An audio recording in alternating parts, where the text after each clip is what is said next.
There is a show on television right now that was declared dead twice. A show that Fox sold the rerun rights to for almost nothing because nobody wanted them. A show that got moved to the worst time slots available, thrown up against the biggest shows in the country, and buried under ratings so low that canceling it felt like the only reasonable decision. A show that, by every measurement television used at the time, had failed. That show just got renewed through the end of this decade. Family Guy did not survive 25 years by staying the same. It survived by getting better. Season by season, relationship by relationship, musical number by emotional gut punch, by creative risk that nobody saw coming. Better in ways that are easy to miss if you are only watching for the jokes. Better in ways that only become visible when you sit with the whole thing and really look. Welcome to Red Umbrella. Let us begin. The show that refused to die. There's a moment in television history that almost never happened. It is January 31st, 1999. The Super Bowl has just ended. Over 22 million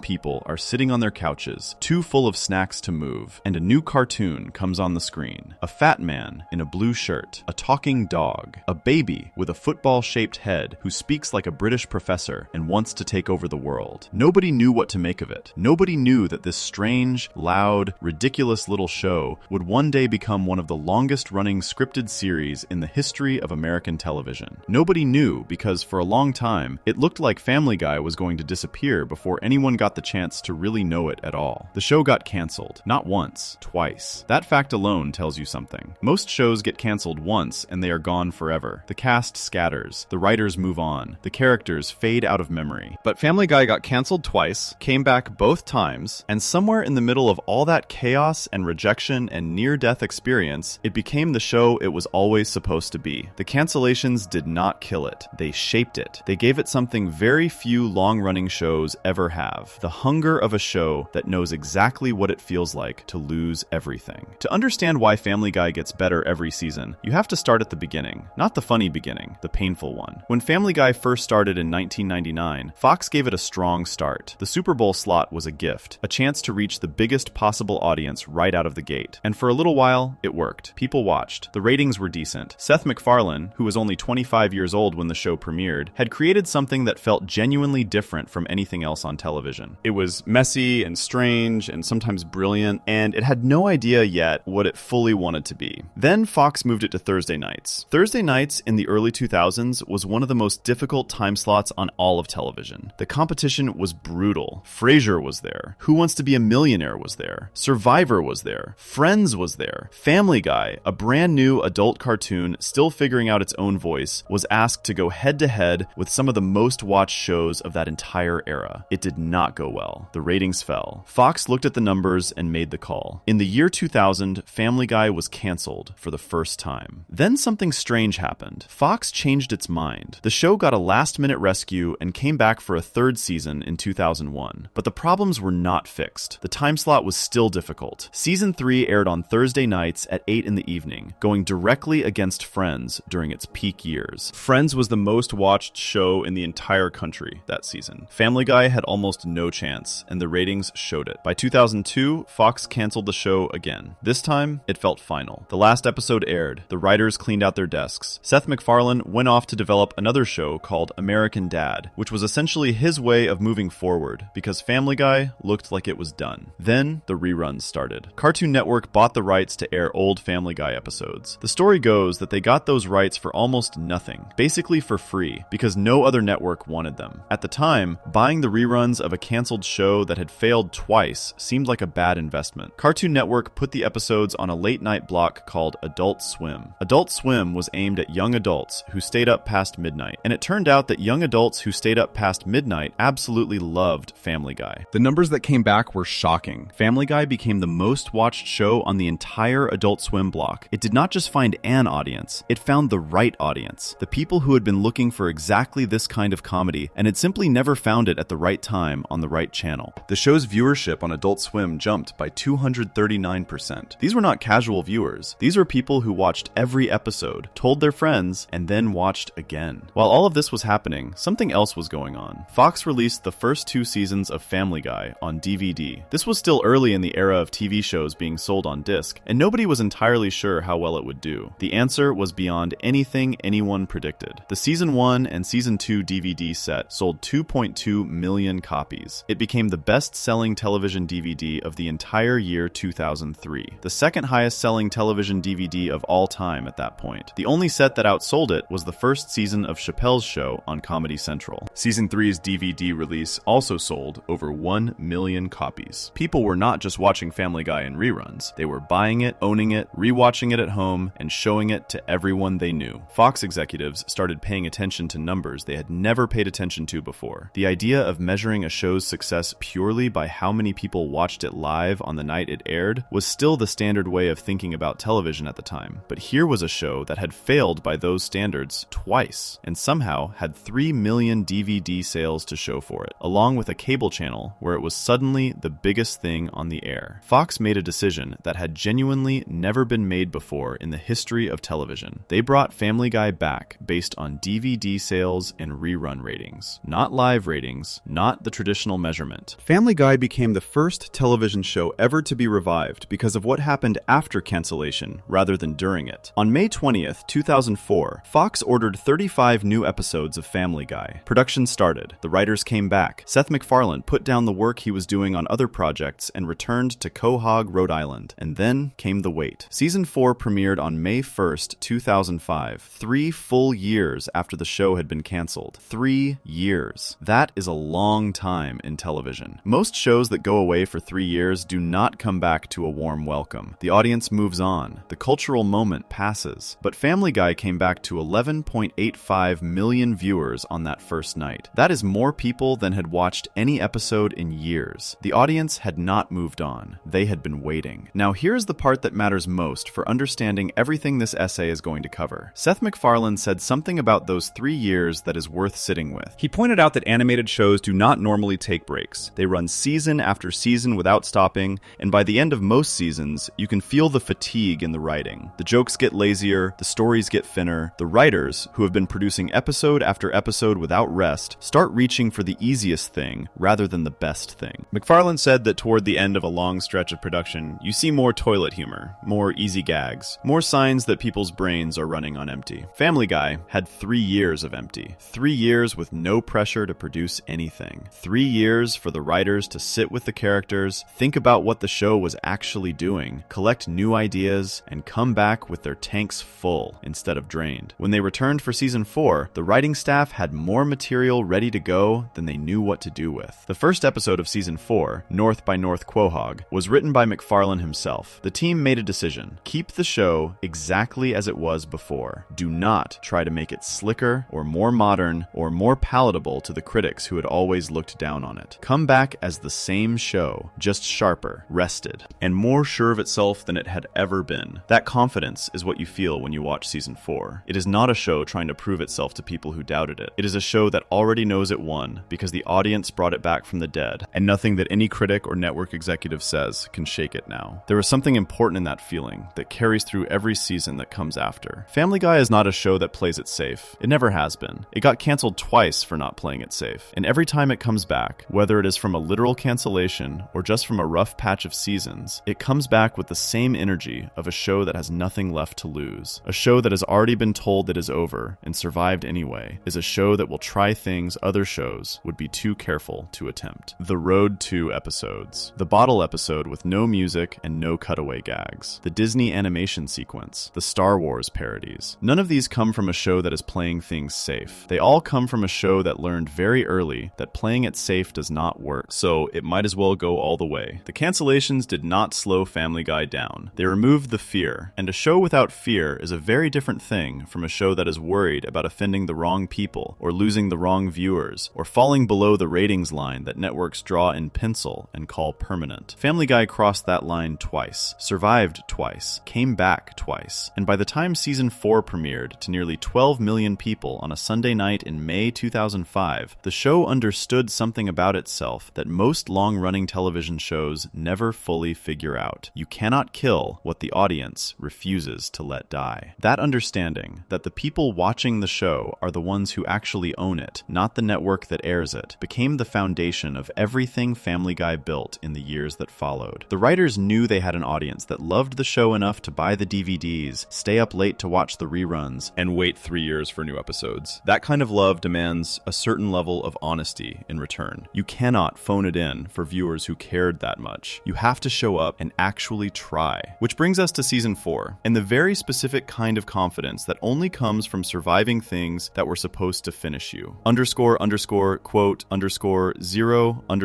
_0__. But before we get into what season 4 actually did with all that freedom and all that hunger, there is something about how the show tells its jokes that most people have never thought about carefully. Because the cutaway gag, the thing Family Guy is most famous for, is not actually a random interruption. It is the engine the show runs on. And understanding how that engine works changes the way you see every episode that comes after. Section 2. Season 4. The confidence of a show with nothing to lose. 3 years is a long time to sit with an idea. Most television writers do not get that luxury. They are handed a pickup order in the spring, told they have until fall, and then they run. Episode after episode, week after week, season bleeding into season with barely a breath in between. The machine keeps moving because the machine has to keep moving. And somewhere in the middle of all that running, the sharpest ideas get replaced by the easiest ones. Not because the writers stopped caring, because there is simply no time to care as carefully as the work deserves. Family Guy had 3 years. 3 years where no episode had to be finished by Thursday. 3 years where no joke had to be good enough by next week. Just good enough right now. 3 years where Seth MacFarlane and the people who built the show alongside him could sit with Peter Griffin and Brian and Stewie and think, really think, about what this show was doing and what it still had left to do. That kind of time is almost unheard of in television. And when season 4 finally arrived on May 1st, 2005, every single minute of those 3 years was sitting in the writing. The season starts with North by North Quahog. Written by MacFarlane himself, the episode opens with Peter and Lois trying to save their marriage by going on a romantic trip, only to end up chasing Mel Gibson across several states after discovering he has made a sequel to his film The Passion of the Christ. It is a wild, confident, completely unafraid piece of television. No easing back in, no gentle reminder of who these characters are or what the show is about. Just a full-speed, fully formed episode that assumes you already know and love this world and is ready to do something genuinely surprising inside it. That confidence is not an accident. MacFarlane said the team went into season 4 with one clear goal: keep the show exactly as it was before the cancellation. They did not want to make it smoother or safer or more appealing to the critics who had spent 3 seasons telling everyone that Family Guy was a lesser version of The Simpsons. They wanted to come back as the same show, just rested, recharged, and carrying 3 years worth of material that had been building up with nowhere to go. The result is a season that feels like a deep breath taken all the way in. There is room in every episode, room for the joke to breathe, room for the scene to land before the next one starts, room that only exists because the writers were not exhausted when they made it. Season 4 is the longest season in Family Guy history, 30 episodes. No other season before or after it has reached 30. Fox, having watched the DVD sales climb to 3 million copies and the Adult Swim ratings surge to numbers they had never seen from a canceled show, came back with a big order. 30 episodes meant 30 chances to remind the audience why they had cared enough to bring this show back from the dead. And the writing room treated every single one of those chances seriously. North by North Quahog earned a Primetime Emmy nomination for Outstanding Animated Program. That matters less as an award and more as a signal. The show was being taken seriously in a way it had never quite been during its original run. Critics who had dismissed it as crass and lazy were now writing about specific episodes with actual attention. Something had changed. Not in what the show was. It was still the same Family Guy, still loud and strange and willing to go places other shows would not touch, but in how clearly the show understood its own strengths and how precisely it was using them. PTV is the episode from season 4 that most people point to when they talk about this era of the show doing something more than just being funny. In it, Peter gets so fed up with television censorship that he starts his own broadcast channel from the house, airing whatever he wants with no restrictions at all. The Federal Communications Commission, the government body that regulates what can and cannot be shown on American television, sends agents to shut him down. Peter fights back. The episode is a direct conversation about creative freedom and who gets to decide what audiences are allowed to see. It is also genuinely hilarious, which is the harder trick to pull off. Anyone can make a point. Making a point while also being funny enough that the audience does not notice they are being given something to think about, that takes a different level of skill. PTV does it. The episode earned its own Emmy nomination for Outstanding Animated Program the following year. Then there is The Father, the Son, and the Holy Fonz, where Peter starts a religion based on Fonzie from Happy Days. And Petarded, where Peter discovers discovers he is legally classified as having a low level of intelligence, and the episode turns that premise into something surprisingly uncomfortable about how people treat those who are different. And Brian the Bachelor, which earned Seth MacFarlane an Annie Award for his voice performance as Stewie, a baby voiced by a grown man, delivering lines with the kind of precision that makes you forget you are watching animation at all. What Season 4 understood, in a way the original 3 seasons were still figuring out, is that the show works best when it trusts itself completely. The early seasons of Family Guy were good. Some episodes were genuinely great, but there is a difference between a show that is still finding its feet and a show that has been forced to reckon with its own survival and come out the other side knowing exactly who it is. Seasons 1 through 3 were Family Guy discovering what it could do. Season 4 is Family Guy deciding what it is going to be. That decision shows up in how the characters are handled. Peter Griffin in Season 4 is still the same man, loud, impulsive, not always aware of the damage he is leaving behind him. But the show has a clearer sense of where the line is between Peter being funny and Peter being someone the audience cannot root for. He is still capable of warmth, still capable of genuine love for his family, even when he expresses it in the most chaotic possible way. The show does not tip him into being purely mean or purely stupid, because a purely mean or purely stupid main character is someone you stop caring about. Season 4 Peter is someone you watch do something ridiculous and still, somewhere in the back of your mind, understand why he did it. Lois gets more to do in Season 4 than in any previous season. Breaking out is hard to do puts her at the center of a story about addiction. She becomes obsessed with shoplifting, gets caught, and goes to prison. It is not a premise that sounds particularly warm or character-driven, but the episode uses it to show something real about Lois that the show had only suggested before. She is not just the straight woman who reacts to Peter's chaos. She is a person with her own impulses and her own breaking points. And when those impulses take over, she is capable of going just as far off the rails as her husband. The episode expands who she is in a way that pays off across every season that follows. Stewie in Season 4 is already starting the slow shift that will define his character for the rest of the show's run. His plans for world domination are still present, but they are becoming more of a backdrop than a driving force. What is moving to the front is his relationship with Brian. The two of them are still new to each other in terms of how the show is using them together, but Season 4 begins to lean into what that pairing can do. They travel together, they get into trouble together, they talk to each other in a way that neither of them talks to anyone else in the house. Something is being built between them, slowly and without announcement, and it will become the most important relationship in the entire show. Season 4 is where you can first see the foundation being laid. Brian himself gets one of the most important episodes of his entire run in Season 4. Brian Sings and Swings features Frank Sinatra Jr. as a guest, Sinatra's actual son, playing a version of himself, and Brian joins his band. The episode is not particularly plot-heavy. What it is a showcase for what Brian can carry emotionally. He is not just the dog who says smart things and points out that Peter is being an idiot. He is a character with genuine longing in him, a character who wants things he cannot quite reach. The episode lets that longing breathe in a way that earlier seasons did not have the confidence to do. Brian is sadder than he looks. Season 4 begins to make that clear. The 30-episode run of Season 4 also gives the show room to experiment in ways that shorter seasons cannot afford. There are episodes that try things that do not entirely work, and the season is better for having them. Not every episode needs to be a masterpiece. Some episodes just need to be a place where the show tries something new, sees what happens, and learns from it. A 30-episode season has the space for that kind of risk. A shorter season where every slot matters cannot afford to take chances. Season 4 can. What comes out of all those chances is a show that ends Season 4 knowing something it did not fully know before. It knows what its best episodes look like. It knows how to use its characters in ways that produce real feeling, not just real laughs. It knows that the cutaway gag is not the whole show. It is a tool, and like any tool, it works best when it is used with precision instead of desperation. Season 4 is Family Guy learning the difference between using the joke and hiding behind it. That difference is going to matter enormously in everything that comes next. The audience that watched those 11.85 million viewers tune in on the first night, then came back week after week for 30 episodes, gave the show something money and awards cannot buy. They gave it stability, the knowledge that the ground was solid, that the show could push and experiment and try things, and the audience would still be there when the episode was over. That stability, built built on the loyalty of people who bought DVDs and stayed up late watching Adult Swim reruns and waited 3 years for new episodes, is what allows every season after season 4 to reach further than the one before it. The show that came back in 2005 was not trying to survive. It had already survived. It was trying to see how good it could actually get. And to understand how it got good, really good, in the specific way that Family Guy gets good when it is firing at full power, you have to understand the thing that almost everyone misreads about the show, the cutaway gag. That thing everyone either loves or hates. That thing critics point to as proof that the show has no structure and no discipline. That thing that seems like a random interruption every time it happens. Before we move on, if you're enjoying this analysis, please consider subscribing. It helps the channel tremendously. It is not random. It has never been random. And once you see what it is actually doing, you cannot unsee it. Section 3. What cutaway gags are actually doing. Peter Griffin is sitting at the dinner table. He says something. Maybe it is a complaint about his day at work. Maybe it is a half-formed opinion about something he saw on television. Maybe it is a memory from his past that has absolutely no business being brought up at dinner. And then, before anyone can respond, before the scene can continue in any normal direction, the show cuts away. Somewhere completely different. Somewhere that has nothing to do with the Griffin kitchen or the dinner or the conversation that was just happening. A joke plays out. Sometimes it is 10 seconds long. Sometimes it is 30. And then the show cuts back and everyone is still sitting at the table and the conversation continues as if nothing happened. That is the cutaway gag. And most people, when they describe it as a distraction, a detour, something the show does instead of telling a real story. Critics have spent years making this exact argument, that Family Guy uses cutaway gags to avoid doing the harder work of actual character development and real plotting, that the show hides behind its jokes instead of building something that lasts. Those critics are looking at the cutaway gag and seeing only what it interrupts. They are not seeing what it is doing. Every cutaway gag in Family Guy is making a connection, not explaining a connection, not spelling one out with words and careful dialogue, just making it, dropping two things next to each other and trusting the audience to feel the relationship between them without being told what that relationship is. That trust is not laziness. That trust is a very specific kind of respect for the person watching. It says, you were smart enough to make this leap yourself. We do not need to hold your hand across it. Think about how a joke actually works. A joke works because of the gap between what you expect and what you get. The setup points you in one direction. The punchline arrives from a completely different direction. And in the space between those two things, in that tiny gap where your brain has to make a sudden adjustment, the laugh happens. The laugh is the sound of your brain catching up to something it did not see coming. The cutaway gag operates on exactly this principle, but it operates on it at the level of the entire scene rather than just the sentence. Peter says something about his life. The show cuts to something from history, or from a movie, or from a world that has nothing to do with Quahog, Rhode Island. And in the gap between those two things, in the space where your brain has to figure out what Peter's comment and this completely unrelated scene have in common, the comedy happens. But so does something else. Something that is harder to name, but easier to feel. The something else is meaning. When the show cuts away at a specific moment, it is choosing what to put next to what. That choice is never neutral. Two things placed side by side always say something about each other, even when neither thing says it out loud. A comment Peter makes about his job, followed by a cutaway to a scene of someone slowly sinking in quicksand, tells you something about how Peter feels about his job that a straightforward conversation about his feelings never could. The quicksand is funnier than the conversation, but it is also more honest. It gets at something real through a side door that the front door would never find. This is why the cutaway gag is not a distraction from the show's storytelling. It is the show's primary storytelling tool. It is how Family Guy communicates the things its characters cannot say directly, the frustrations and fears and absurdities that would sound too heavy or too simple if spoken plainly. The cutaway makes the heavy thing light. It makes the simple thing strange. It makes the ordinary thing suddenly visible in a way it was not a moment ago. Season 4 is where this starts to click with the most consistency. Take PTV. Peter's argument throughout that episode is that the government has no right to decide what is too offensive for adults to watch on their own televisions in their own homes. That is a real argument about real policy, and making it funny without making it shallow is genuinely difficult. The show does not give Peter a long speech about creative freedom. It gives him a television channel. It lets him broadcast increasingly outrageous content and then cuts away to show what that content looks like. Each cutaway is not just a joke. Each cutaway is a piece of evidence in the argument the episode is making. The show builds its case the same way a lawyer builds a case, not through one big statement, but through a series of specific examples placed carefully next to each other until the conclusion is unavoidable. The censorship agents who come to shut Peter down represent the opposite position. They are not villains exactly. They are people who believe, sincerely, that some things should not be seen. The episode does not make them stupid or evil. It makes them wrong in a way that is harder to dismiss than stupidity or evil. Wrong in the way that well-meaning people are wrong when they decide they know better than everyone else what everyone else should be allowed to experience. The cutaway gags in PTV are doing the work of showing why that wrongness matters. Each one is a small argument. Together, they are a complete case. Now take a different kind of episode. Petarded, also from season 4, is the one where Peter discovers that his score on a particular test means he is legally considered to have a low level of intelligence. The premise sounds like it could just be a string of jokes at Peter's expense. What the cutaway gags do in that episode is something more careful. They keep pulling back to show us how people around Peter change once they know about his test results. The cutaways show us versions of situations where someone is treated differently because of a label, rather than because of who they actually are. They are not all funny in the same way. Some of them are uncomfortable. The discomfort is the point. The show is using the cutaway to make you feel something that the straightforward plot cannot quite reach. This is the pattern across the best episodes of the show. The cutaway gag is not always going for the laugh. Sometimes it is going for the feeling underneath the laugh, the thing that the laugh covers and reveals at the same time. A cutaway to something absurd about death makes death funny, and also makes it present in a way it would not be if the show talked about it directly. A cutaway to a memory from Peter's childhood makes his current behavior make a kind of sense that his current behavior on its own would never make. The joke is the surface. The meaning is what is sitting underneath it, waiting for whoever is paying close enough attention. There is also a craft element to the cutaway gag that almost never gets discussed. The timing of when a cutaway happens matters as much as what the cutaway contains. A cutaway that arrives too early, before the scene has built up enough pressure, does not release anything. A cutaway that arrives too late, after the scene has already made its point, adds nothing. The cutaway works when it arrives at exactly the moment when the scene has said everything it can say through normal means and needs something outside itself to say the rest. Finding that moment, feeling when the scene is full and the cutaway is ready, is a skill that looks effortless from the outside and is genuinely difficult to develop. The writers of Family Guy have been developing it across more than 400 episodes. By the middle seasons of the show, they are very good at it. The Rhode 2 episodes make this especially clear. Rhode to Rhode Island, which we will spend real time on in the next section, uses cutaway gags differently from a standard episode because the standard episode structure is already stretched out and adventurous. The cutaways in a Rhode 2 episode are not punctuation marks inserted into a normal story. They are parts of the story itself. Moments where the journey Brian and Stewie are on suddenly opens up into something bigger or stranger or more honest than the surrounding scenes. The cutaway and the main story are doing the same work, just from different angles. By season 8, the show is confident enough in its use of the cutaway gag that it makes an episode without one at all. Brian and Stewie, which we will get to in full later, is the 150th episode of Family Guy, and it contains no cutaway gags, no music, and no characters other than the two named in the title. The absence of the cutaway in that episode is itself a statement. The show is saying, we know what our most famous tool is, we know how to use it, and we also know when the story we are telling does not need it. A show that only knows how to do one thing cannot make that choice. Family Guy makes it, and makes it confidently, because it understands its own tools well enough to set them down when setting them down is right. That understanding of what the cutaway is for, when to use it, when to step away from it, is part of what makes Family Guy better as it goes on, rather than worse. A show in its first season is still discovering its tools. A show in its 8th season knows them the way a carpenter knows a chisel. The knowledge does not make the tool different. It makes the person using it different, more precise, more intentional, more aware of the difference between using something because it is right and using it because it is the only thing you know how to reach for. The cutaway gag gets criticized most often by people who watch it and feel like something is being taken from them. The story that was just starting, the scene that was building momentum, the character moment that was almost arriving. And it is true that a badly timed cutaway can do exactly that. The show has made badly timed cutaways. Every version of Family Guy across every season has episodes where the cutaway gag interrupts something it should have let breathe. But in the best episodes, in the seasons where the show is running at its full speed, the cutaway is not taking anything. It is adding something that the interrupted scene could not have given you on its own. You lose the scene, you get the meaning instead. That is the trade the show is making every time it cuts away. And when the trade is made well, you do not miss the scene at all, because what you got instead is better, funnier and stranger and more honest and more surprising than whatever the scene was going to do next. That trade, made well, is what Family Guy at its best actually is. Not a collection of disconnected jokes, not a story interrupted by gags. A show that figured out a completely original way to tell you something true by placing two unexpected things next to each other and letting the gap between them do the work. But here is what most people forget when they talk about the cutaway gag. The reason it works, the reason the gap between two unrelated things produces anything at all, is because the characters are real enough that you care what happens in their world. A cutaway away from a character you do not care about is just a non sequitur. It means nothing. It goes nowhere. The gap does not produce feeling because there was no feeling to begin with. Before we move on, if you're enjoying this analysis, please consider subscribing. It helps the channel tremendously, which means the cutaway gag only works because of the characters, and no two characters in the history of Family Guy have been built with more care or changed more completely across the show's run than the ones whose story begins on a road trip that starts when Brian loses 2 airplane tickets in Season 2. Section 4, Road to Rhode Island and the birth of the show's best duo. Season 2, Episode 13. That is the episode number. That is where it starts. Not with a grand announcement, not with a special 2-part premiere or a season finale built for maximum impact. Just a regular episode, 13th in a season that most people at the time assumed would be the last one the show ever made. A regular episode that quietly, almost accidentally, changed the entire direction of Family Guy and gave the show the relationship it would spend the next 2 decades building into something genuinely extraordinary. The episode is called Road to Rhode Island. The setup is simple. Peter and Lois are going away for the weekend, and Brian is sent to pick up Stewie from his grandparents in Palm Springs, California. Brian picks up Stewie. They go to the airport. Brian loses the plane tickets. And now, a talking dog and a diabolical 1-year-old who speaks like a British professor have to find their own way back across the entire country to Quahog, Rhode Island, with no tickets and no plan. That is it. That is the whole premise. And in the hands of a show still finding its footing in its 2nd season, it could have been just a fun road trip episode. 22 minutes of jokes about travel, a few cutaway gags, a tidy ending. But something happened while the writers were building this episode. They figured out that these 2 characters, placed together without the rest of the family around them, produced something the show had never produced before. A real dynamic, a real tension, a real sense that both of them were fully formed people who saw the world in completely different ways and somehow needed each other anyway. Before Road to Rhode Island, Brian and Stewie barely interacted. In Season 1, they were in the same house, part of the same family, but they existed mostly in their own separate orbits. Stewie was focused on his plans to take over the world and his deep, complicated hatred of Lois. Brian was focused on his friendship with Peter, his unrequited feelings for Lois, and his ongoing attempt to be seen as more than just the family dog. They were not enemies. They were not friends. They were 2 characters who happened to live in the same building and had not yet been given a reason to pay attention to each other. Road to Rhode Island gives them that reason. What the episode discovers almost immediately is that Brian and Stewie have exactly the right kind of contrast between them to make every scene they share work. Brian is an adult, or at least a creature who thinks and speaks like one, who is deeply aware of his own failures. He drinks too much. He has not finished the novel he keeps telling everyone about. He is in love with a woman who is married to his best friend and will never love him back. He knows all of this about himself and carries it around with him like a weight he has gotten too used to feel. He is smart enough to see his own problems clearly and somehow unable to do anything about them. Stewie is a baby who does not have any of those problems yet. He has a different set of problems. He is trying to build a mind control device and eliminate his mother and take over the world. But the specific adult sadness that defines Brian is something Stewie does not carry. Stewie is brilliant in a way that makes him feel above the normal concerns of the world. He is arrogant the way only someone who has never truly failed can be arrogant. He has not been worn down yet. He does not know what it feels like to want something for years and watch it stay just out of reach. Put those 2 characters together on a cross-country road trip with no plan and no money, and you have something that comedy writers dream about. Every scene has built-in tension. Every conversation has 2 people who see the situation from completely opposite angles. And underneath all the jokes and the arguments and the cutaway gags, there is a genuine question the episode is quietly asking. What do these 2 actually mean to each other? The episode does not answer that question directly. It is too early in their relationship for a direct answer. But it gives you something better than a direct answer. It gives you the moment where Brian finds out that his mother is dead. Here is what happens. During the road trip, Brian mentions that he was born on a farm in Texas. Stewie, with his usual mix of curiosity and mild cruelty, uses his technology to locate the farm so they can visit it. They go. And when they arrive, Brian discovers that his mother died years ago. She was stuffed after she died. She is still there on the farm, preserved and motionless. Brian stands in front of her, and the the show does something that almost nothing in the first 2 seasons had done. It goes quiet. Not completely quiet. This is still Family Guy, and there are still jokes around the edges of the scene, but there is a real stillness at the center of it. Brian is looking at his dead mother, who was turned into a decoration, and he is feeling something, and the show lets him feel it without immediately cutting away to make the feeling smaller. Stewie watches this happen, and Stewie, who in most episodes is the one causing pain rather than responding to it, does something unexpected. He is gentle, not in a big theatrical way, not with a speech about grief or a lesson about loss, just quietly, carefully gentle in the way you are with someone who is hurting and does not need anything from you except for you to be there. It is the first time the show gives Stewie that quality, and it works because it is not announced. It just happens. That moment, Brian at his mother's grave, Stewie standing beside him without saying anything cruel, is the actual beginning of their friendship. Not the road trip, not the jokes they trade along the way. That specific moment of one character being unexpectedly kind to another at the exact point where kindness matters most. The episode also features a musical number. Brian and Stewie perform a duet together, a song built in the style of the old Bing Crosby and Bob Hope Rhode pictures that the episode is paying tribute to. Seth MacFarlane, who voices both Brian and Stewie, performs the whole thing himself. His ability to switch between Brian's smooth, low voice and Stewie's clipped British accent while making the duet feel like 2 distinct people singing together is a technical achievement that the show treats as completely ordinary, just 2 characters singing a song. The song is funny and warm and old-fashioned in the best possible way, and it tells you something about both characters that their regular dialogue does not. That underneath all the arguing and the sniping and the mutual irritation, there is a real affection there, the kind that shows up most clearly when you stop talking and just sing. The episode ends with them home, back in Quahog, back in the house where they will go back to their separate orbits and their separate lives, because the show is not quite ready yet to fully commit to what it has discovered. But something has been established that cannot be unestablished. The audience has seen Brian and Stewie together in a way they had never been seen before, and it was better than almost everything else the show had done up to that point. The writers knew it, the audience knew it, and the decision was made, quietly and without ceremony, to do it again. The road to episodes that follow Rhode to Rhode Island are each built on what this first one discovered. Rhode to Europe, in Season 2, sends Brian and Stewie overseas after Stewie becomes obsessed with a British children's television show and runs away to find it. Rhode to Rupert, in Season 5, sends them across the country to recover Stewie's beloved teddy bear Rupert after Brian accidentally sells him at a garage sale. Rhode to Germany, in Season 7, sends them back to 1939 Germany during World War II after Mort Goldman accidentally steps into Stewie's time machine. Rhode to the North Pole, in Season 9, sends them to the North Pole to confront Santa Claus after Stewie decides he wants to meet him. Each one of these episodes is built around the same discovery Rhode to Rhode Island made in Season 2. Brian and Stewie, together, away from the rest of the family, navigating something genuinely difficult, are the most interesting version of this show. They bring out things in each other that no other pairing in Family Guy produces. Brian becomes warmer around Stewie, less defensive, less wrapped up in the performance of being smart and literary and above the ordinary concerns of life. Stewie becomes more vulnerable around Brian, less armored by his arrogance, more willing to let something actually land on him without immediately deflecting it with a joke or a threat. What makes this growth remarkable in the context of a show like Family Guy is that animated sitcoms are not supposed to grow. The format actively works against it. Characters in animated sitcoms reset at the end of every episode. Whatever happened last week does not affect what happens this week. Homer Simpson does not become a different person because of what he experienced in the previous episode. The format demands a kind of permanent present tense, where characters are always essentially who they were at the start, no matter what the show puts them through. Brian and Stewie break that rule. Not loudly, not with a big announcement that the show is doing something different now, but episode by episode, road to episode by road to episode, something actually accumulates between them. You can watch Rhode to Rhode Island and then watch the Season 8 episode Brian and Stewie and see a real difference, not just in what the characters say to each other, but in how they say it, how they stand in relation to each other, how much they are carrying from everything that came before. The history is in there. You can feel it, even when it is not being discussed. That accumulation is rare. It is rare in any television show, but it is especially rare in an animated sitcom, where the format says it should not exist. The fact that it exists in Family Guy, that Brian and Stewie genuinely change across the show's run in ways that make each new episode about about them carry more weight than the last is one of the clearest reasons why the show gets better as it goes on, rather than staying the same or getting worse. Because here's what happens when two characters actually grow across the span of a long-running show. Every new episode about them arrives with a history. The audience brings that history into the room with them. When something happens between Brian and Stewie in season 11, or season 14, or season 16, it lands differently than it would have landed in season 2. Not because the scene is better written, though it often is, but because the audience knows these two people now, really knows them, knows what they have been through together, knows what it cost Brian to tell Stewie he loved him in that bank vault, knows what it meant when Stewie said the same thing back. That knowledge is what turns a good scene into a great one. And it only exists because someone in the season 2 writer's room decided to put a talking dog and an evil baby on a road trip together and see what happened. What happened was the best relationship in the history of the show. And it started with lost plane tickets and a dead mother on a farm in Texas and a quiet moment where one character chose, for the first time, to be kind. But the Rhode 2 episodes were not just about building a relationship. They were also the place where Family Guy learned that it could take genuine creative risks with how an episode looks and feels and sounds. That each new installment could try something the previous one had not tried. And no Rhode 2 episode pushed that idea further, in animation style, in storytelling ambition, in sheer creative nerve, than the one that opened season 8. The one that Seth MacFarlane himself called one of the best episodes the show ever made. Section 5. Rhode to the Multiverse and the show at its creative peak. September 27th, 2009. Season 8, Episode 1. The first episode Family Guy produced after the writers came back from a long stretch of disruption caused by a strike that had shut down Hollywood in 2007 and 2008. Seth MacFarlane had stood with the striking writers the entire time, which meant that Season 7 was made entirely from episodes that had already been written before the strike began. When the strike ended and the writers finally came back to their desks, the first thing they made was Rhode to the Multiverse. It is not a coincidence that after a long period of not being able to make anything new, the first thing this show produced was one of the most creative episodes in its entire history. The hunger was back. The same hunger that drove Season 4 after the 3-year cancellation. The same energy of a show that has been kept away from its work and comes back with things to prove, and ideas stored up, and absolutely no interest in playing it safe. Rhode to the Multiverse works like this. Stewie has built a remote control that can move its user between parallel universes, different versions of the same world, each one running slightly differently from the one before it. He shows Brian the device, and the two of them begin jumping from universe to universe. The catch is that the remote can only move them forward, not backward. They cannot return to their own universe directly. They have to keep jumping through different worlds, hoping to eventually land back where they started. That premise is the entire engine of the episode. And what makes it work so brilliantly is what the writers chose to do inside each universe they visited. The first universe Stewie takes Brian to is one where Christianity never existed. Without the religious conflicts and the long period of limited scientific progress that followed, human civilization is 1,000 years more advanced than it is in the normal world. Flying cars, towering buildings, technology that looks like something from the far future. And in this universe, Meg is beautiful. The joke lands because the show has spent years establishing Meg as the family member everyone ignores or dismisses. So dropping her into a world where she is suddenly stunning is funny and slightly sad at the same time, which is exactly the combination Family Guy does best. Then comes the Flintstones universe, where everything looks like the famous 1960s cartoon. Then a universe where everyone is drawn in the style of Japanese animation. Then a universe where everyone has two heads, one happy and one sad, and Happy Stewie and Sad Stewie have a deeply strange interaction that the show plays completely straight. Then a universe made entirely in the stop-motion puppet style of the show Robot Chicken, which was created by Seth Green, who also voices Chris Griffin on Family Guy. In the Robot Chicken universe, Stewie turns to the camera and asks how it feels to be on a major network for 30 seconds. Chris, drawn as a robot chicken puppet, responds with an extremely strong word that gets bleeped. The joke works because it is the show making fun of itself and its own relationship with another show on a completely different channel,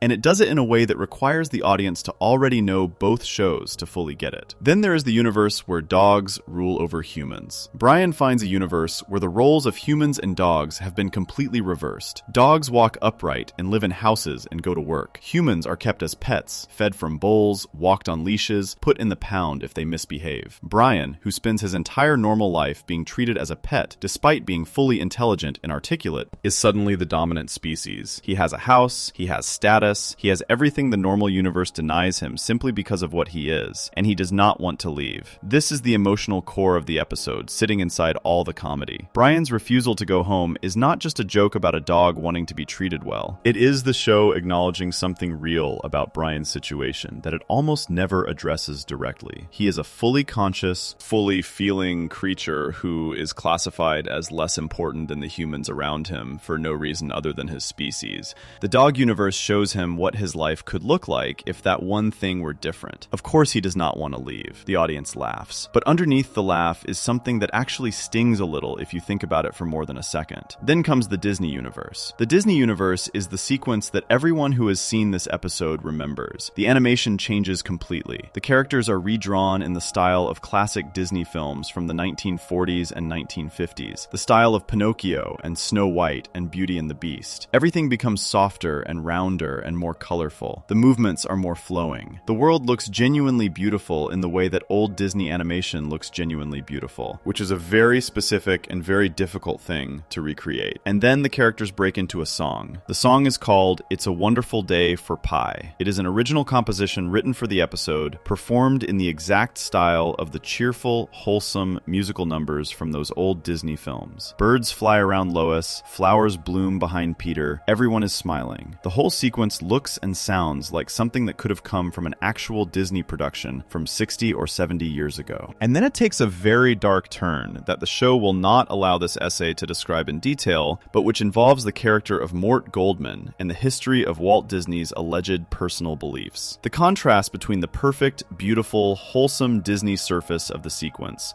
and what happens inside it is one of the most precise jokes the show has ever made. It only works because the Disney surface is done so well. If the animation had been a rough imitation, the joke would be a cheap shot. Because the animation is genuinely beautiful, the joke lands with real force. The Disney Universe sequence was not animated in Korea, like most Family Guy episodes. It was made by a separate team in Los Angeles at a company called Main Street Pictures, and it included artists who had previously worked at Disney itself. The care taken with that sequence shows in every frame. It is the most fluid, most beautifully drawn animation in the entire history of the show. Seth MacFarlane, in a 2012 interview, said that Rhode to the Multiverse would have to be up there as the all-around best episode of Family Guy. That is the creator of the show saying that. Not a critic, not a fan poll, the person who built the show from the ground up, who has seen every episode made across every season, putting this one at the top of his personal list. The director of the episode, Greg Colton, won a Primetime Emmy Award for his work on it. The specific award was for Outstanding Individual Achievement in Animation, given for his storyboarding of the episode. That award was presented at the 62nd Primetime Emmy Awards on August 21st, 2010. When the episode aired on September 27th, 2009, it was watched by 10.17 million people. IGN, in a list published in 2019 to celebrate the show's 20th anniversary, ranked it the 4th best Family Guy episode ever made. One critic called it the best Family Guy episode ever made, full stop. A video game sequel called Family Guy: Back to the Multiverse was released in 2012, continuing the story of the remote control and the parallel universes. The episode was popular enough that the show built an entire commercial product around its premise. What Rhode to the Multiverse proves, beyond its specific jokes and specific sequences, is something about what Family Guy becomes when it is given a creative challenge and trusts itself enough to go all the way with it. The challenge here was, use the Rhode 2 format to do something that could not be done in any normal episode. The answer was an episode that is also, in some sections, a completely different show. A show that looks like Disney. A show that looks like the Flintstones. A show that looks like Robot Chicken. A show that exists in a universe where none of the normal rules apply. Most long-running television shows become more conservative as they age. They figure out what works, they do it repeatedly, and they protect what works by not taking chances that might break it. Rhode to the Multiverse is the opposite of that instinct. It is a show in its 8th season deciding that the thing that works is not any specific format or any specific kind of joke. The thing that works is the willingness to try something genuinely difficult and trust the audience to come along for the ride. That willingness is what every great episode of Family Guy shares. And it is what the show's most important relationship, the one between Brian and Stewie, embodies more fully than anything else the show does. ___quote__for__ _____. Because Road to the Multiverse is the most visually ambitious thing Family Guy ever attempted, but the most emotionally ambitious thing the show ever attempted happened one season later, in a bank vault with no music, no cutaway gags, and nowhere to go. Section 6. Brian and Stewie, the only relationship that grows. The 150th episode of Family Guy has no theme song. When it aired on May 2nd, 2010, viewers who tuned in expecting the familiar opening, the piano notes, the choir, Peter sliding into his chair at the dinner table, got silence instead. No song, no title sequence, no cutaway gags, no supporting characters, no B-plot running alongside the main story, no music playing over the ending credits. Just two characters in a room together, with nowhere to go and nothing to hide behind, for 42 minutes. That choice, to strip away every single thing the show is famous for and see what was left underneath, is either an act of enormous confidence or enormous foolishness, depending on whether it works. It works. It works so completely that television critics who had spent years dismissing Family Guy as shallow and lazy found themselves writing about Brian and Stewie as one of the more honest pieces of television the year had produced. Not one of the more honest animated episodes, one of the more honest pieces of television, period. The episode is called Brian and Stewie. The plot, described plainly, is this. Brian and Stewie go to the local Quahog bank so Brian can access his safe deposit box. While they are inside the vault, the door closes and locks at the end of the working day. They are trapped. No one knows they are there. They will be inside the vault until Monday morning, when the bank opens again. It is Friday afternoon. They have the entire weekend ahead of them with nothing but each other and whatever is inside Brian's safe deposit box. What is inside Brian's safe deposit box is a bottle of scotch and a gun. Stewie asks why Brian has a gun. Brian does not answer at first. The episode lets the question sit. Then, slowly, over the course of the long conversation that follows, a conversation that goes through anger and cruelty and genuine laughter and back again, Brian tells Stewie the truth. He keeps the gun in case his depression ever becomes too heavy to carry, in case the day comes when he decides he does not want to go on. The scotch is there for the same night the gun is there for. Brian Griffin, the character who has spent 9 seasons being the voice of reason in a house full of chaos, the one who reads books and goes to wine tastings and corrects Peter's grammar, the one who always seems slightly above whatever is happening around him. That character is sitting in a bank vault telling a 1-year-old baby that he thinks about ending his life. The scene does not play this for shock. It does not surround the confession with jokes to make it easier to hear. It just sits with it. Stewie responds not with a punchline, but with something genuine. He tells Brian that he loves him, that Brian is his only real connection, that whatever Brian feels about the world and his place in it, Stewie needs him to stay. The conversation is quiet and uncomfortable and completely unlike anything the show had produced in its first 8 seasons. And it works because of everything those 8 seasons built. Think about what had to exist before this scene could land. The audience had to know Brian well enough to understand what his confession costs him. They had to have watched enough episodes to feel the weight of a character who presents himself as composed and intelligent, and above it all, finally admitting that the composure is a performance. They had to know Stewie well enough to understand what it means when he says something kind without any sarcasm behind it, because Stewie does not do that easily, and because Road to Rhode Island and everything that followed it had shown the audience, slowly and carefully, that Stewie is capable of it. None of that exists without the seasons of work that came before. The episode is a payoff for 8 years of character building, and it works as a payoff because the building was done carefully enough that the audience actually cares what happens inside that vault. The episode was written by Gary Janetti, a consulting writer on the show, and directed by Dominic Bianchi. The inspiration, according to producer Cara Vallo, came from an episode of the classic American sitcom All in the Family, where the main character Archie Bunker gets locked alone in a cellar. Seth MacFarlane was a fan of All in the Family and worked with Vallo to develop the concept into what became Brian and Stewie. Taking the idea of one character trapped alone and turning it into 2 characters trapped together was the key decision, because 2 characters together means conversation, and conversation means the possibility of saying things that would never get said under normal circumstances. The episode received mostly positive reviews from critics. A reviewer for IGN wrote that the removal of the cutaway gags and the dramatic themes showed what the show could be if more effort was put in. Adam Rosenberg, writing for MTV, said that beneath the more difficult elements of the episode, there was thoughtful and mature thinking about what love means. Andrew Hansen of the Los Angeles Times called Brian's confession deep. Tom Eames of Digital Spy placed the episode at number 7 on his list of the best Family Guy episodes ever made. It was watched by 7.68 million people on the night it aired. For an episode with no jokes in the traditional sense, no celebrity guest, no big action set piece, and no plot beyond 2 characters characters talking in a room, that number is significant. The audience showed up for it, not for the gimmick of the format, but for what the format allowed the show to say. Now move forward 6 years. Season 16, Episode 11. The episode is called Dog Bites Bear. Stewie's beloved teddy bear Rupert, the stuffed animal that has been a part of Stewie's life since the beginning of the show, the one he talks to and sleeps with and treats as his closest companion, is destroyed. Brian tears Rupert apart, not by accident, on purpose, motivated by jealousy over the attention Stewie gives the bear instead of him.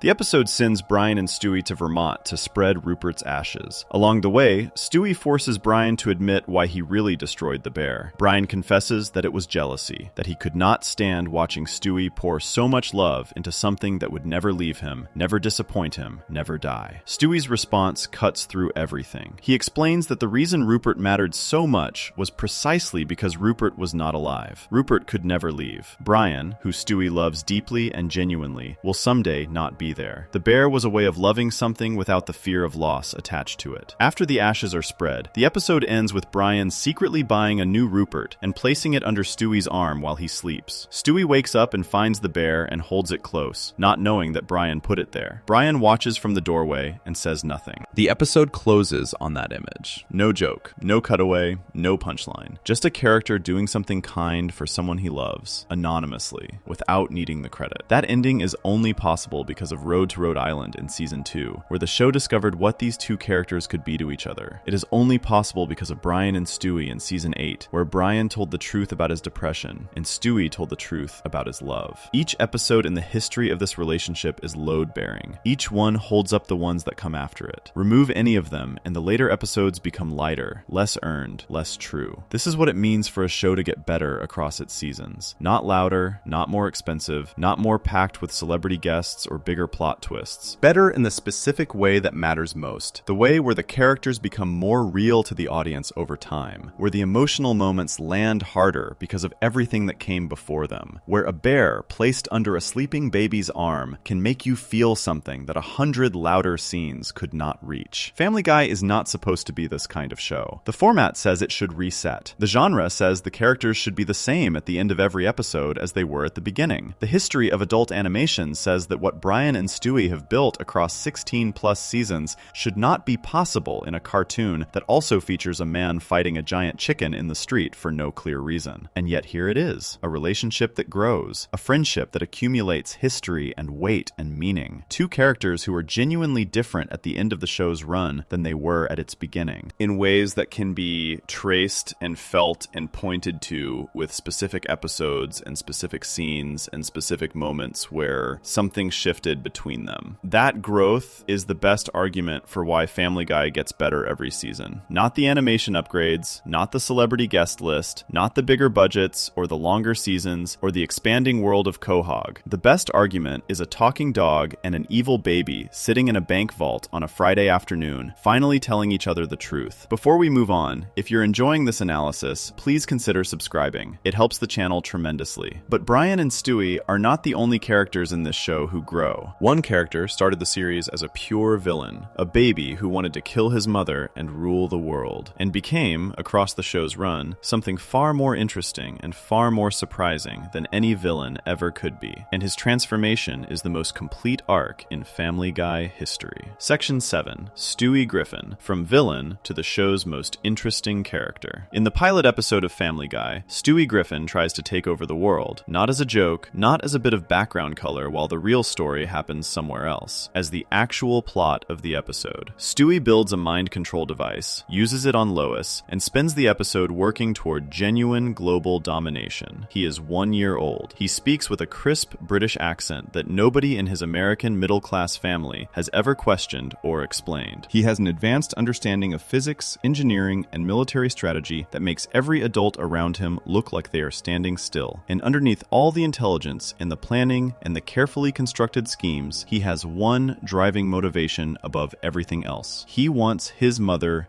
dead. Not metaphorically, not in the way that frustrated children sometimes say dramatic things they do not mean. Stewie Griffin, in the earliest seasons of Family Guy, genuinely and consistently attempts to end Lois Griffin's life. He builds weapons designed specifically for her. He plots. He waits for openings. He delivers long speeches, mostly to himself, about what he he is going to do to her and when. The hatred is specific and detailed and presented with complete seriousness, even as the show surrounds it with comedy. Stewie in Season 1 is a villain. A small one, contained in a house in Rhode Island, but a villain with real intent and real capability and a real target. By Season 8, that same character is sitting in a bank vault telling Brian Griffin that he loves him and cannot imagine the world without him. The distance between those 2 points, between the baby with the mind control device and the baby in the vault saying something true for the first time, is one of the longest and most carefully built character journeys in the history of animated television. And what makes it remarkable is that it does not happen all at once. It does not happen in a single episode where Stewie decides to be a different person. It happens across seasons, slowly, in small moments that accumulate over time until the person Stewie has become is so different from the person he started as that you have to go back and watch the early episodes to believe the gap is real. Season 4 contains an episode called Stewie Loves Lois. The title alone would have been unthinkable in Season 1. In it, Stewie has a medical procedure done by the family doctor, and Lois is the one who comforts him afterward. Stewie, experiencing genuine maternal warmth from Lois for possibly the first time he has allowed himself to receive it, becomes completely devoted to her. He follows her everywhere. He tells her he loves her. He wants to spend every moment in her company. The episode plays this partly for comedy. Stewie's sudden devotion is extreme in the way that everything Stewie does is extreme, but it is also doing something real. It is showing that the hatred Stewie carried for Lois in the early seasons was never the whole story. Underneath the schemes and the weapons and the speeches, there was a child who wanted his mother's attention and did not know how to ask for it any other way. Stewie Loves Lois does not permanently change him. He does not become a loving, devoted son for the rest of the show's run. The format does not allow for that kind of permanent reset, and the show is smart enough not to try it. But the episode plants something. It shows the audience a version of Stewie that the villain of Season 1 was never allowed to be. A Stewie who wants love and can receive it and is made better by it. That version of Stewie becomes more visible as the seasons go on. Not all the time, not in every episode, but often enough that it starts to feel like the real one. The one that was always underneath the evil genius performance, waiting for the right conditions to come out. Season 8 brings those conditions. The episode Brian and Stewie, which the previous section covered in detail, is the moment where Stewie's transformation becomes impossible to deny. Everything the show had been quietly building in his character across 7 seasons arrives in that bank vault in the most direct form it had ever taken. Stewie tells Brian he loves him. He does not dress it up, he does not surround it with sarcasm or follow it immediately with a threat. He says it plainly, because the situation, Brian's confession about the gun and the scotch, demands plainness. The armor comes off, and what is underneath it, after 7 seasons of the show slowly removing it piece by piece, is a child who loves deeply and fears loss and needs connection the same way everyone does. The shift in Stewie's character is also visible in how his relationship with his own intelligence changes across the show's run. In Season 1, his intelligence is a weapon. It is the thing that separates him from the people around him and makes him feel superior to all of them. He uses it to scheme, to manipulate, to build devices that no one else in the house could imagine. His genius makes him powerful in a world where his size and his age make him powerless, and that power is something he holds onto with both hands. As the seasons go on, his intelligence becomes something different. It becomes a way of connecting rather than separating. The conversations he has with Brian, real conversations about real things, the kind that 2 adults might have rather than a baby and a dog, are only possible because of what Stewie knows and how quickly he can think. But those conversations are not about power. They are about companionship. Stewie uses his intelligence to be interesting to Brian in the same way that a person might work on their personality to be interesting to a friend they actually want to keep. The genius that started as a tool for domination becomes, over time, a way of being loved. Season 16's Dog Bites Bear, again referenced in the previous section, shows how complete this transformation is. Stewie's explanation of why Rupert matters, that he loves Brian but lives with the knowledge that Brian will eventually be gone, and the bear was a way of loving something without that fear attached, is not the thought of a villain. It is the thought of someone who has loved a person fully enough to be afraid of losing them. Someone who has been changed by caring about another living thing. Stewie in Season 16 is carrying the weight of real feeling, the kind that makes you do strange things like pour your love into a stuffed animal because the real love is too big and too frightening to look at directly all the time. There is another episode that shows this clearly. In Season 11, Stewie becomes obsessed with the music of the Canadian singer Anne Murray. At one point in the episode, Stewie performs a cover of Murray's song You Needed Me for Brian. The song is about needing someone and being grateful they were there. Brian, listening to Stewie sing it, starts to cry. The song takes him back to his puppyhood, to his siblings, to his mother, to a time before everything became as complicated and heavy as it later became. The moment is quiet and genuine and completely unexpected from a show that started with a baby trying to build a mind control device. What the episode understands is that Stewie, by season 11, has become the character most capable of producing genuine feeling in the people around him. Not through schemes or weapons or elaborate plans, through attention, through knowing Brian well enough to choose a song that will reach him in the exact place he needs to be reached. That is a kind of intelligence that has nothing to do with engineering or military strategy. It is emotional intelligence. And Stewie did not have it in season 1. He built it across the seasons, through the Rhode 2 episodes, in the vault, and all the small moments in between, by choosing again and again to actually pay attention to the person beside him. The show acknowledges his evolution directly, though briefly, in various episodes where characters remark that Stewie seems different from how he used to be. His world domination plans appear less frequently as the seasons go on. His weapons and schemes become more like background details than driving forces. The show does not make a big announcement about this change. It simply lets Stewie grow quieter in his villainy as he grows louder in his humanity, and trusts the audience to notice the difference without being told. That trust, in the audience to track a character's growth across many seasons without having it explained to them, is one of the things Family Guy does better as it gets older. A younger show, less confident in its audience, might have given Stewie a dedicated episode where he explicitly decides to stop being evil and start being good. Family Guy never does that. Stewie does not decide anything. He simply changes the way real people change, gradually and without ceremony, through the accumulation of experiences and relationships and moments where he chose connection over isolation. The villain of the pilot is not the same person as the baby in the vault. He is not the same person as the one who placed a new Rupert under a sleeping child's arm and walked away without saying anything. He became someone better, slowly, across more than 20 seasons of television, in a show that was not supposed to allow that kind of growth. He became, quietly, and without anyone fully noticing until they looked back and saw the distance, the most interesting character Family Guy ever created. And the show built around him has found ways, season after season, to make the audience feel what that growth costs and what it is worth. Not just through Stewie's story, but through moments that cut even deeper. Moments where the comedy disappears completely and something true sits in its place. Unexpected and entirely earned. Before we move on, if you're enjoying this analysis, please consider subscribing. It helps the channel tremendously. Those moments are what the next section is about. Section 8. The episodes that prove the show has a heart. Family Guy is not supposed to make you cry. That is not what the show is for. It is loud and strange, and often deliberately offensive, and built around a man who once fought a giant chicken in the street for several minutes for reasons that were never fully explained. It is a show where a baby tries to kill his mother, and a dog writes bad novels, and nobody ages, and nothing that happens on Tuesday has any effect on what happens the following week. It is not the kind of show you sit down to watch when you need to feel something real. It is the kind of show you sit down to watch when you want to turn your brain off and laugh until something hurts. And yet, there is a specific episode in season 12 where Brian Griffin gets hit by a car. He is playing street hockey with Stewie outside the house on a regular afternoon. A car comes around the corner. Brian does not see it in time. The car hits him. He is taken to the veterinarian, and the vet cannot save him. The Griffin family gathers around Brian in his final moments. He looks up at them and tells them that they gave him a wonderful life, and then he is gone. Fans petition to bring him back. Some quit watching entirely. The episode generated more emotional response from the audience than almost anything the show had done in 12 seasons. For a character death in an animated comedy to produce that reaction, the kind of raw, unguarded grief that people usually reserve for shows specifically designed to produce it, something real had to have been built over those 12 years. You cannot cry at the loss of someone you never knew. The audience cried because they knew Brian. Really knew him. Knew his drinking and his failed novel and his love for Stewie and his complicated feelings about the family he lived with. 12 seasons of that knowledge turned a cartoon dog getting hit by a car into something that genuinely hurt. Brian was brought back 2 episodes later through a time travel storyline involving Stewie going back to prevent the accident. The show acknowledged that bringing him back was a choice made in response to how strongly the audience reacted. Some felt the revival cheapened the death. Others were simply relieved. But the fact that the reaction happened at all, the fact that millions of people felt something that strong about a cartoon dog, is the point. The feeling was real. The show had built it across 12 seasons of careful, unhurried work. This is the pattern in every Family Guy episode that produces genuine emotion. The feeling is never manufactured manufactured quickly. It is always the result of something the show built slowly, across many episodes, without announcing that it was doing so. And when the moment finally arrives, it lands with a weight that surprises even the people who have been watching all along. Season 9 contains an episode called New Kidney in Town. Peter, through his own spectacular carelessness, ends up in kidney failure. The doctors cannot find a matching human donor. Then they discover that Brian, as a dog, could donate both of his kidneys to save Peter. The catch is that donating both kidneys would kill Brian. Dogs only have 2. There is no surviving the operation for him. Brian agrees to do it. He agrees without a long speech about sacrifice or friendship. He agrees because Peter is his friend, and the family needs a father more than they need a dog. The scene between Brian and Peter just before the procedure is one of the quieter moments in the show's history. Peter is conflicted in a way he rarely is, genuinely torn between wanting to live and not being able to fully accept that Brian would die for him. He is still willing to go through with it because survival is a powerful thing, but the conflict is visible on him in a way that the show usually does not let Peter carry. He is not being an idiot. He is being a man, sitting with something too heavy to make comfortable. Brian is saved when the doctor donates one of his own kidneys at the last moment. The procedure does not happen, but the fact that it almost did, the fact that Brian was willing and the family knew it, changes the emotional temperature of the episode in its final minutes. The show does not make a big deal of it. It moves on, as it always does, but the audience carries it out of the episode with them. Season 10 has an episode called Screams of Silence.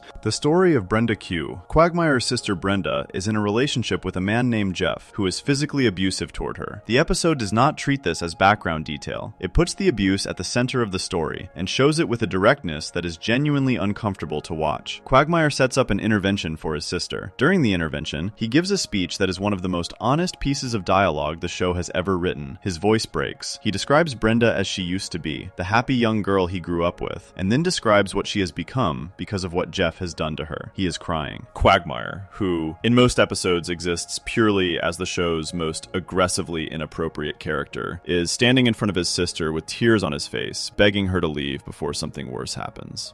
The scene works because of everything the show established about Quagmire before it. He is not a deep character in most episodes. He is a joke about a specific kind of person. But the show had spent enough time with him across enough seasons to establish that underneath the joke, there is an actual person with an actual history, capable of actual pain. When that person shows up in the intervention scene, the audience recognizes him because they have been watching him long enough to know he was always in there. The emotion lands because the foundation was there. Season 17 contains an episode called Pawtucket Pete. Peter's boss Angela dies. Angela was voiced by the actress Carrie Fisher, who had passed away in real life 2 years before the episode aired. Peter gives a eulogy at her funeral. The speech starts in typical Peter fashion, loose and slightly off track, and then shifts. It becomes clear, as Peter keeps talking, that the eulogy is not just for Angela. It is for Carrie Fisher herself. Peter describes her as someone who changed the world. The speech ends with him saying that he may have lost a boss, but heaven has gained a princess. The word princess is not random. Carrie Fisher was famous for playing Princess Leia in the Star Wars films. The line is a direct, gentle, completely sincere goodbye to a real person from the people who worked with her, delivered through a fictional character at a fictional funeral. It is one of the most quietly moving things the show has ever done. And it works because it does not try to be moving. It just is. The sincerity is not performed. You can feel that the people who wrote that line meant it. What all of these moments have in common is this: they are not the main event. They are not what anyone would describe as the purpose of the show. Family Guy is a comedy. Its purpose is to make people laugh, and it does that across hundreds of episodes with real skill and real commitment. But inside the comedy, across all those seasons, the show has built characters real enough to carry weight. Real enough that when the weight arrives, when a dog gets hit by a car, or a man is willing to die for his friend, or a brother breaks down at an intervention, the audience is already standing on ground solid enough to feel it. That is not an accident. Building characters that real takes time. It takes the patience to let a relationship develop slowly across many seasons, instead of forcing the emotional payoff before the emotional foundation is ready. It takes the willingness to spend 22 minutes being genuinely funny in episode after episode, trusting that the comedy is also doing the quieter work of making the audience care about the people delivering it. By the time the sad moment arrives, the audience has spent years with these characters. The care is already there. The show just has to show up and be honest. Family Guy has been honest in those moments more often than its reputation suggests. More often than the critics who only ever saw the cutaway gags and the offensive jokes ever looked closely enough to notice. The heart of the show is not something something it wears on the outside. It is something that lives deep inside it, surrounded by all the noise and the chaos and the man fighting the chicken, waiting for the right moment to step forward. And when it steps forward, it does not announce itself. It does not build up to it with dramatic music or slow-motion shots, or any of the signals that prestige television uses to tell you that something important is happening. It just happens, quietly and suddenly, and with a precision that the loudest moments in the show could never match. The show earns those quiet moments through years of work. That is what season after season of Family Guy is actually building toward. Not just the next joke, but the next moment where the joke stops and something real takes its place. Before we move on, if you're enjoying this analysis, please consider subscribing. It helps the channel tremendously. But there is one more thing the show does across its run that almost never gets the attention it deserves. Something that requires a completely different kind of skill from the comedy writing and the character work and the emotional storytelling. Something that Seth MacFarlane's specific background makes Family Guy uniquely capable of producing: the music. Section 9. The musical numbers nobody talks about enough. Seth MacFarlane did not just want to make a cartoon. He wanted to make something that could sing. That is not a figure of speech. MacFarlane, who voices Peter Griffin, Brian Griffin, Stewie Griffin, and Quagmire, is a trained singer with a genuine love of the American songbook, the collection of classic songs from the early and middle part of the 20th century associated with performers like Frank Sinatra, Dean Martin, and Bing Crosby. He has released solo albums of that music. He has performed it on stage and on television outside of Family Guy entirely. The love of that musical tradition is not something he developed for the show. He brought it to the show from the beginning, and the show became a different and better thing because of it. Most adult animated comedies treat music as background, something playing quietly under a scene to set a mood, or a familiar song dropped in at a specific moment to get a laugh through recognition. The song is not the point. The scene is the point. The music just fills the air behind it. Family Guy treats music differently. In its best episodes, the musical number is not background. It is the scene. It is the moment where the show decides that the thing it needs to say cannot be said through dialogue or action or even a perfectly timed cutaway gag. And so it says it the only way left, through a song, performed fully and seriously, with real orchestration and real vocal commitment, in the middle of a cartoon about a man who once got his head stuck in a bird feeder. The first Rhode 2 episode established this immediately. Rhode to Rhode Island, the season 2 episode that started the Brian and Stewie partnership,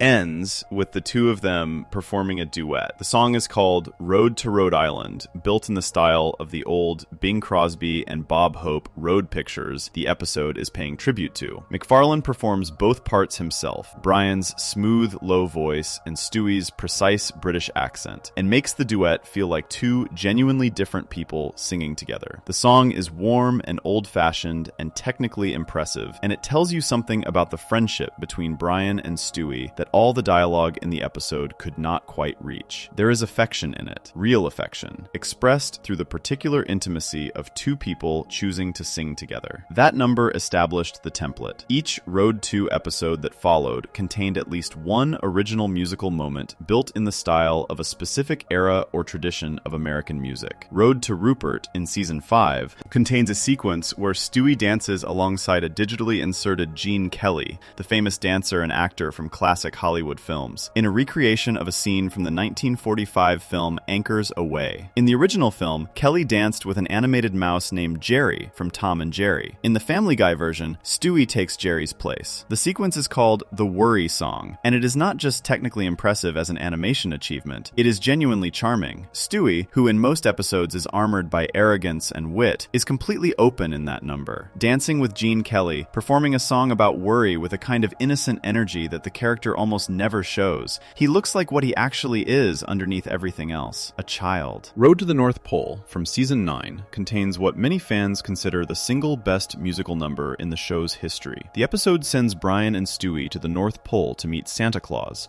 and what they find there is not what either of them expected. Santa is exhausted. The reindeer are wild and dangerous. The elves are in terrible shape. The whole operation of delivering gifts to every child in the world on a single night has pushed everyone involved to their absolute limit. Brian and Stewie have to take over Santa's duties themselves, and as they attempt the delivery run, things go catastrophically wrong. The musical number in this episode is called Christmas Time is Killing Us. It is an original song written for the episode, performed in the style of a classic Christmas carol, and it is about the specific misery of Christmas. Not the warmth and the gifts and the family gatherings, but the exhaustion underneath all of that. The endless pressure to be cheerful. beautiful. The physical toll of the season on everyone who works through it. The gap between what Christmas is supposed to feel like and what it actually feels like by December 24th. The song is dark and funny and strangely honest, and it works because it is performed with complete commitment. No winking at the camera, no signal that the show knows it is being a little mean about a beloved holiday. Just a fully realized Christmas song about how hard Christmas actually is, delivered straight. The episode received strong reviews partially because of that number. It has been described as one of the better holiday specials the show produced, and the song is a significant part of why. Then there is Rhode to the Multiverse. The Disney Universe sequence contains a song called It's a Wonderful Day for Pie. The song was written specifically for the episode in the style of the cheerful, optimistic musical numbers from Disney animated films of the 1940s and 1950s. The whole Griffin family sings it. Birds fly around them, flowers bloom. The animation, produced by a separate team in Los Angeles that included former Disney artists, moves with the fluid warmth of the films it is imitating. The song is genuinely good, not good as a parody of Disney music, but good as an example of that kind of music done correctly.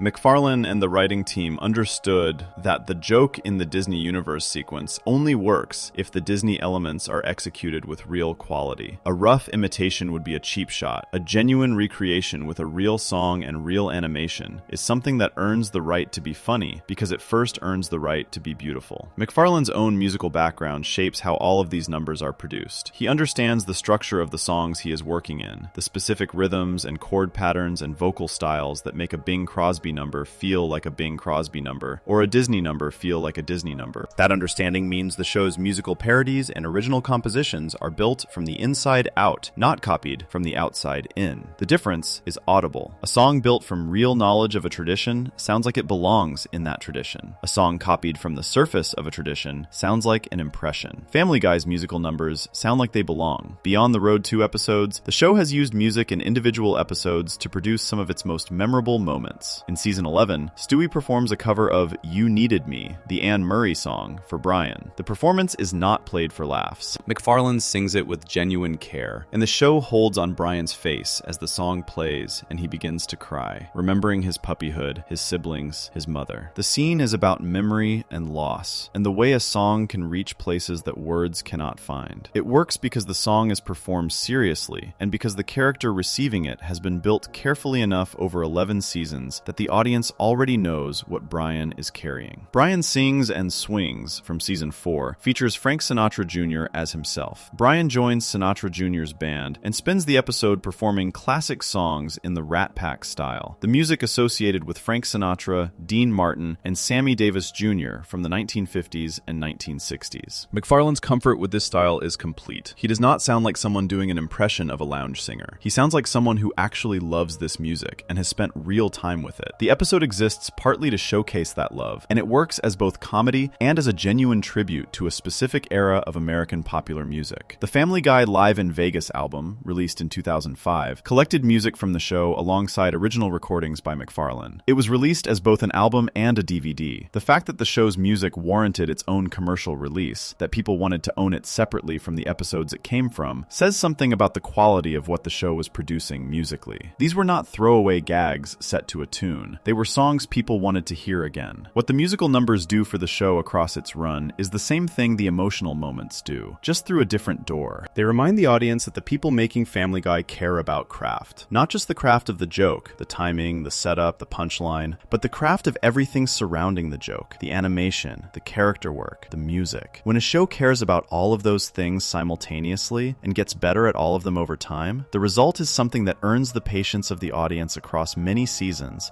in a way that a show caring only about the jokes never could. The music is the clearest proof of something the rest of this essay has been building toward from the beginning. Family Guy does not get better every season by accident. It gets better because the people making it bring genuine love and genuine skill to every part of it. The loud parts and the quiet parts, the funny parts and the sad parts, the parts everyone talks about and the parts that most people walk past without stopping to look. The musical numbers are the parts most people walk past. They should not be. They are some of the most carefully made things in the entire show, and all of it, the music, the emotion, the character growth, the creative risks, the cutaway gags used with precision, the relationship between Brian and Stewie built across 2 decades, points toward one final question, the biggest one, the one this essay has been circling since the very first worst section. Before we move on, if you're enjoying this analysis, please consider subscribing. It helps the channel tremendously. Why is Family Guy still here? After more than 400 episodes, after 2 cancellations and 2 revivals, after everything the show has been through and everything it has tried, why does it keep going? And more importantly, why does it keep mattering? Section 10. Why the show is still here and why that matters. On April 2nd, 2025, Fox announced that Family Guy had been renewed for 4 more seasons. Not 1, not 2, 4. A deal that will keep the show running through the 2028 to 2029 television season. A show that was canceled in the year 2000 for having too few viewers